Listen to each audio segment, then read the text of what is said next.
All right. Ooh. Okay. Bam.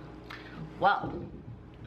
All right, I'll explain why those two fell out in a minute, because I know exactly why they came out. So, new moon in Taurus, May 15th, 2018. What does that mean? Sorry, I don't know what's going on here. A new moon is a time for new beginnings, new intentions, you know, to start new projects, right? It's not as emotional as the full moon. You notice like shit gets a little weird around the full moon because it's emotional and people don't know what to do with their emotions. So that's why on the new moon, it's a really good time to like sit back, reflect, you know, really think logically of like, okay, what's not serving me? What are, you know, or even if everything's great, you know, but like, what are my goals? You can always be better. So that's why it's a time to start new projects, new beginnings. All right.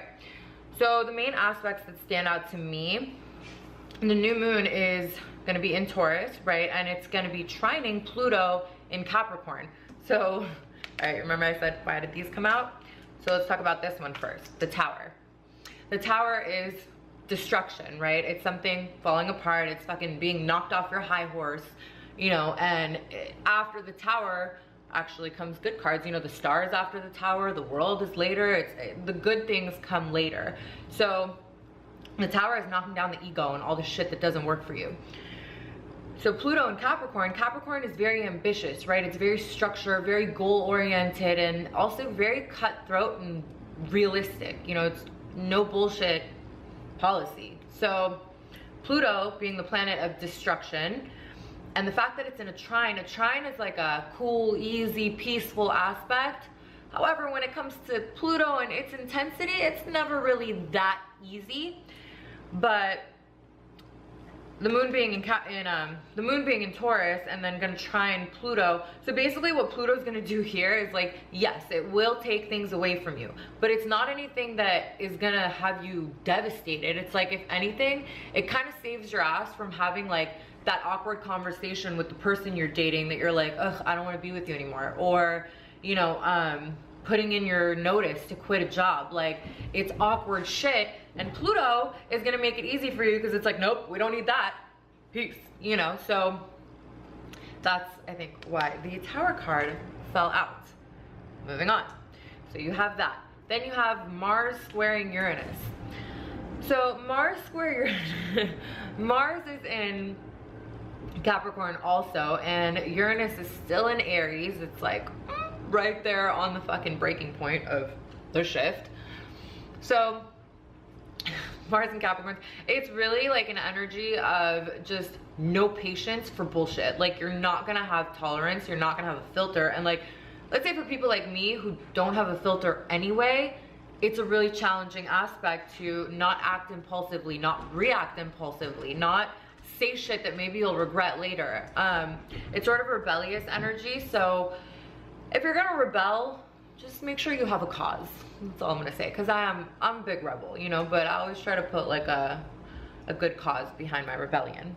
So yeah, just watch out for that shit. And if people are gonna be snappy, so, you know, try to take it with a grain of salt. And the last aspect, which is why this card came out, so Six of Pentacles. So we have Jupiter. Jupiter is expansion, wealth, fortune, right? It's parties, it's the giver planet. If anything, it's also overindulgence. We have Jupiter in Scorpio, trining Neptune in Pisces. So Neptune in Pisces is like, you know, think of like the hippie that's like, oh, love, you know, it just wants to share the love, right? So Jupiter being expansion, wealth, fortune, and then, you know, Neptune being the dreamer. It's like, if anything, people are going to be very generous with you. And, you know, Scorpio is also very, very intense, and it also rules other people's money. It rules shared resources. So yeah, this is like getting money from other people, which is why, you know, you see this guy basically giving money and I think food to the poor with the Libra scale, because it's very fair. So yeah, generosity is a big thing coming in, and if anything, just be careful not to overindulge. I'm actually gonna make one more point based on your natal chart. Like, the reason why it's good to know you know, your sun, moon, rising, and you know what houses these signs fall in, is because that's how you'll know which aspect will affect you in what area of your life. So for example, I mean, it's gonna be a shit show for me because I mean, this is dealing with like all of my main planets. So my sun, moon, and rising are all being, well, my moon isn't being aspected because my moon is in Sag, but Sagittarius's ruler is Jupiter. So Jupiter being in Pisces in my chart, I have Jupiter in Pisces, and I have my sun in Scorpio. So that's automatically already a flip-flop. So hopefully people are gonna give me money, you know what I mean? Pluto is Scorpio's ruler, and Mars is actually my rising sign ruler. So my rising is Aries. So the aspect that Pluto's making to the moon is also gonna affect me. You know, things are probably gonna get taken away because Pluto is my ruler. My life is death, rebirth, destruction to rebuild. Like, this is my life. I'm always somehow like getting rid of some shit just to rebuild and just in self-destruct mode so that I can be better. So yeah, I mean, I can go on forever about how these aspects are affecting my chart, but yeah, it's good to know, you know, where it's affecting you in what part of your life. So again, if you like this video, like, comment, share, subscribe, all that good stuff, and I will see you guys next time.